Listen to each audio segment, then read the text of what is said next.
What's up, my friend? My name is André. Today I'll be reacting to Could the US defend from an invasion of the Homeland?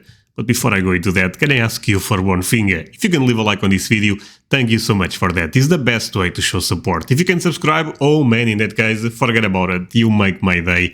Have that in consideration. Now, link for the original video in my description. You guys end up recommending this one on Patreon, so let's take a look. It's the early 1980s, and over the sky of the American heartland, Soviet and Cuban paratroopers begin to fall from the sky. Okay, so hypothetical scenario, but let's try to imagine.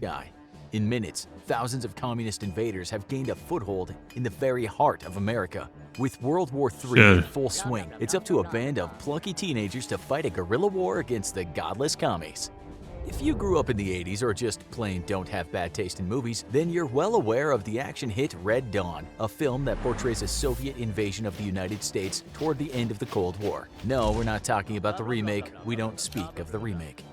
But film... I never saw this movie, but I mean, I guess I can imagine what is about with the thing he said. Aside, could it really happen? That question was asked by infographics show fan Blazik, who wanted to know if someone were to invade America, Can someone invade America? The answer is no, my friends. I really doubt that. I mean, they can try, but they will fail. Military, too strong in America. Even geography, America is protected by God. That's the reality. I mean, two oceans, forget about it, I'm sorry. The US pull all its... I'm trying to be open-minded to see if this is possible, but I don't think so. ...forces home and hold out against a foreign invader?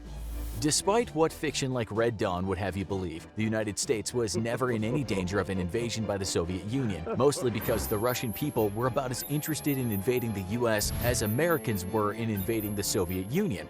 Yeah, this makes a lot of sense. I mean, I think the threat was more a nuclear type of threat than invasion. No.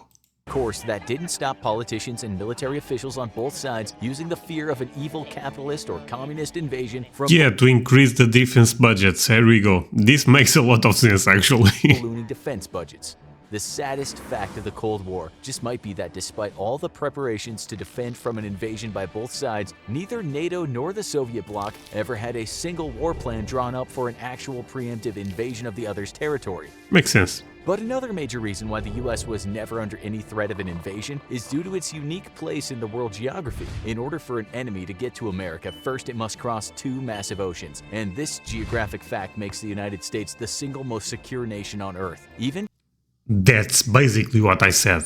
I actually have a video about this, why the geography of the US is OP. OP means overpowered, and explains this very, very well. So America is in a perfect position to defend himself if they need. Even the land is helping Americans. So today, moving troops and equipment across the oceans is a massive undertaking in terms of both logistics and cost, and very few nations are even capable of attempting the feat. But let's say that the two leading peer competitors to the US decided to join forces and team up. Okay. So now we have Soviets and Chinese. Okay, China and the Soviet Union. I still think this is piece of cake for America. Up against the United States. With all troops returned home from overseas, could the US defend itself against a double-sided assault against it by China and Russia? First, the two-power alliance would have to decide on where to strike. For an invasion to be successful, both nations would have to land troops as quickly as possible, and that would require... And I think they need a surprise element. Otherwise, I really don't see it, but okay, I'm trying to be open-minded. The use of a working seaport. These ports would require good rail and road infrastructure and must have deep water anchorages so that large cargo ships could dock and disgorge troops and heavy equipment. The need to take and hold major seaports is critical, as aside from a few token forces with a small number of fire support platforms, amphibious landings alone wouldn't be able to deliver firepower fast enough to secure a beachhead. In Normandy during World War II, the success of the landings was largely down to a brilliant deception played out by the Allies. Yeah, this was the... I remember studying this, and basically Hitler got surprised. Very brilliant plan. But I think nowadays with so many technology to detect, it's almost impossible. Which saw the Nazis concentrate their forces at the wrong landing site. And even when the real landings happened 100 miles away, Nazi commanders were so fooled by Allied intelligence that they ordered their forces to hold their positions, believing that the real assault was coming their way any day. The ruse, combined with some whopping tactical blunders by Hitler, allowed the Allies to quickly build a makeshift port facility which let Allied armor and artillery disembark. Had Hitler allowed his commanders to commit panzer reinforcements to the landings, Normandy would have likely ended as a complete catastrophe for the Allies. By the time he cleared reserve panzer units for the assault on the beachheads, Allied logistical units had already disembarked enough tanks to repel the assault. In an invasion of the U.S. homeland, such a ruse would be impossible to pull off. Long-range and satellite surveillance assets would see an invasion fleet days before it made landfall, and its target would be clearly known to the American defenders. Therefore, China and Russia would have to act quickly and decisively, taking major seaports and holding them long enough to disembark a sizable expeditionary force able to repel American counterassaults. For China, the only good options for unloading main battle tanks and mechanized artillery would be the ports in LA, Long Beach, Oakland, Tacoma, and Seattle. The LA Long Beach complex would be especially attractive as it's one of the world's largest ports and would allow Chinese forces to disembark very quickly. Unfortunately, these port facilities are also very close to several American air and naval bases. That's the bad news for those Chinese invaders. Making them easily defended. The Seattle and Tacoma ports, however, are far more vulnerable, as only 5 major American bases are near these facilities. Landing in Washington, though, would mean Chinese forces would have to fight south and into California through easily defended and very mountainous terrain, a tactical nightmare for any Chinese commander. Russian invaders would face an even less enviable job. The American East Coast is home to far more With all the respect, they cannot even defeat Ukraine. I'm sorry. I mean, numerous large port facilities. Russia, China, America is, you guys cannot see it. It's up there, different level. It is what it is. Given the Honestly, I like it. Let me be clear. I'm Team America, as you guys know. But I think there is levels to this, and at this point, it is not even close. The Russian invasion force a greater number of...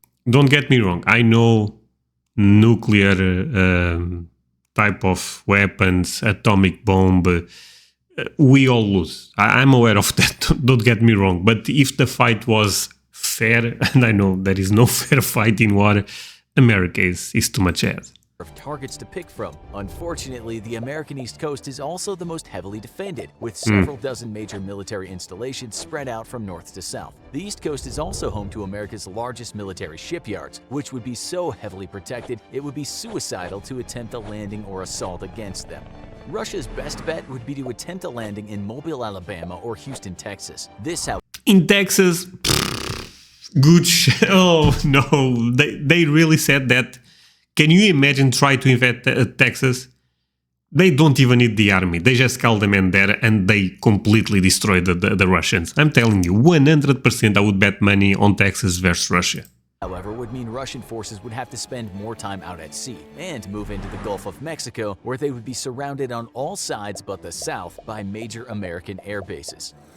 For both our challengers, the tactical picture is not... Basically, let me try to do a quick recap of everything we learned today. Those guys, deep trouble. Looking very good, as the United States simply has no viable landing sites for a major expeditionary force that couldn't be easily defended. China and Russia could opt to coerce or bribe Mexico or Canada. Oh no, Mexico. Okay, but Mexico would never do that. Canada, they are nice people, right? So no chance Canada would make some type of alliance with Russia or China. I mean, who knows, but I don't think so. Into allowing them to land at their facilities and but let's imagine, okay, let's make this even more difficult. Launch an invasion into the U.S. itself. This would be by far the best strategic option for the invasion forces, but in response to the agreement between either nation and the Sino-Russian alliance, the United States would immediately begin a large-scale bombing campaign against port facilities and all of a sudden Canada is gone. Oh no, who could have predicted that? Canada or Mexico, with every viable port being within easy reach of American bombers. Even before the invasion force crossed the ocean, they would be sailing for ports that have been turned into rubble. Assuming that the US didn't use naval aviation, which it definitely would, the invaders could opt for using ports in South America, well out of reach of most American bombers, and then simply move north to invade through Mexico. Moving through South America's poor rail and road infrastructure, though, would be a nightmare for the invaders, allowing plenty of time for the US to simply move blocking forces through Mexico to Panama and then hold off the invasion there. If, miraculously, though the alliance did manage to land forces in Canada or Mexico, it would face a different tactical nightmare altogether. In Canada, the lack of suitable border crossings would force the invaders to spread out over a large area. I'm sorry, I should not be laughing. I laugh at a lot of stuff related with war. I know I'm a bad person for that, but I mean, those guys are trying. I know everything is hypothetical, but those guys are trying and they are failing no matter what. I mean, you cannot mess with America. I mean, you can try it, yes, but not the best idea.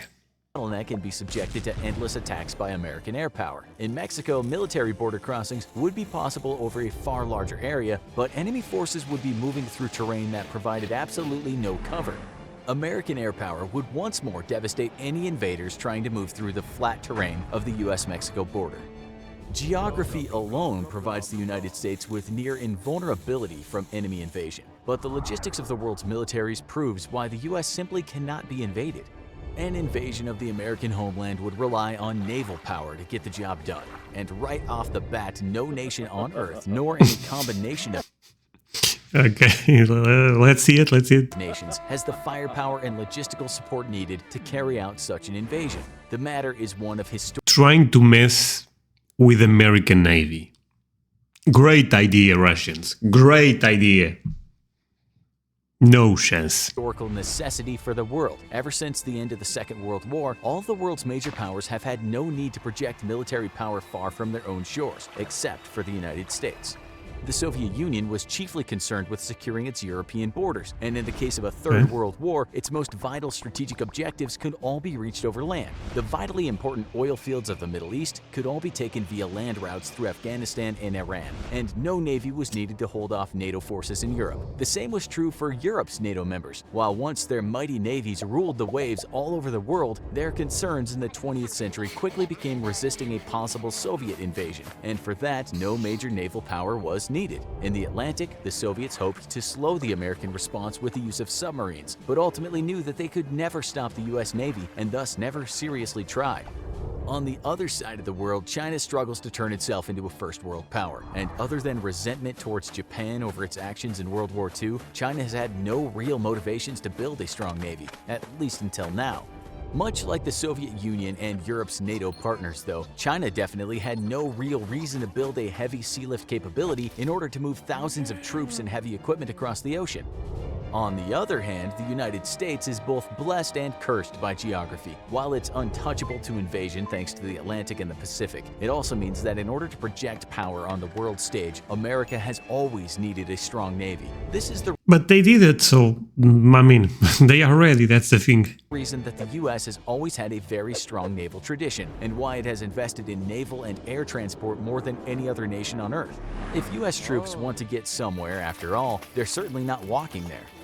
To even get forces into the US, any invading army is going to need some serious sea lift capability, and no force on Earth comes even close to the US's 125-vessel military sea lift. And even all the bases America have around the world, I mean, this is so easy for America. Honestly, I believe I reacted already to a video that puts America versus the world, and I believe the conclusion of the video was America could defend himself very well. I'm not sure if America could win, but this is my perspective. I actually believe America could win. I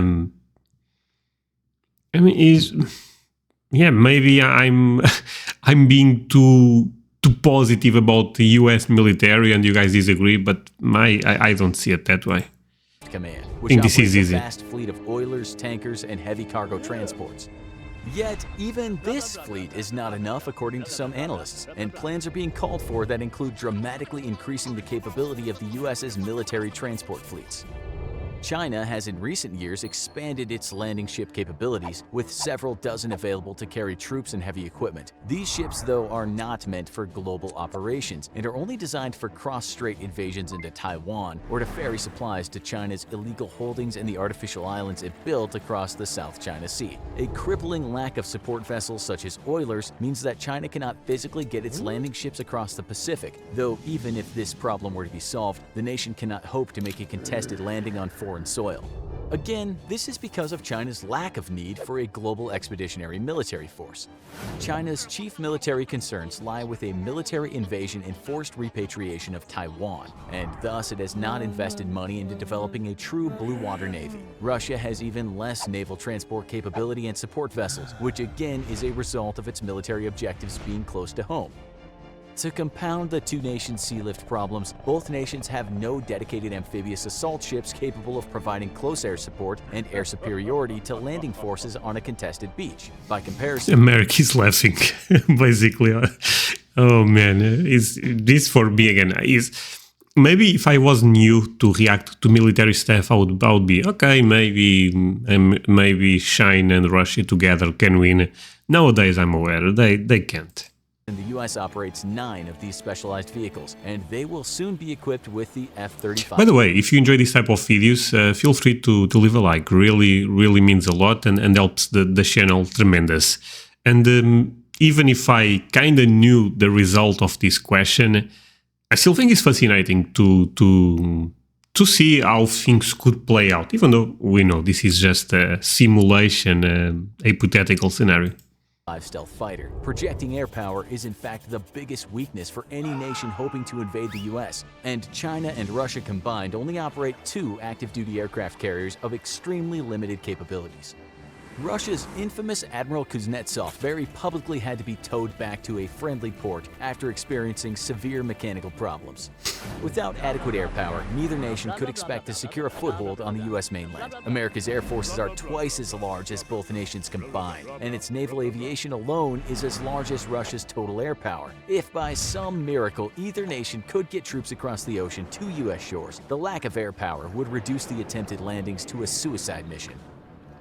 In the end, not only could the US protect from an invasion of the homeland, but it is currently and for the foreseeable future completely invulnerable to military invasion. Luckily, the US, China, and Russia have no desire to fight each other, and there exists no real reason to. Now, okay. This video is a bit old. Nowadays things are a bit crazier in the world. Not saying there will be some type of war, but things are not that peaceful as the video is trying to make it. Now that you've made it to the end of the video, why not keep learning about cool, awesome stuff? Click on this video here, or maybe click this one instead. Either way, we guarantee you'll be entertained. You just can't lose. And remember, if there's a topic you want to see us tackle here at the Infographics Show, then just go to the website linked on our About page and fill out the form, and maybe your name and submission will be in the next episode. Okay, guys. So actually, I was looking at a video. Oh, this one is not today. I was looking at a video. What happens if Russia and America go into a nuclear war? I think that can actually be a great video to watch. Not sure if you guys agree with that or not, but I think we always project this, let's say, the World War III. But at the end of the day, I feel like with nuclear weapons, atomic bombs, things can be a bit different than we all expect. So actually, I would be interested to check that if you guys also want to. That's it, my friends. Great video. I really enjoyed it. Do not forget to leave a like. Do not forget to subscribe. See you guys next time. Bye.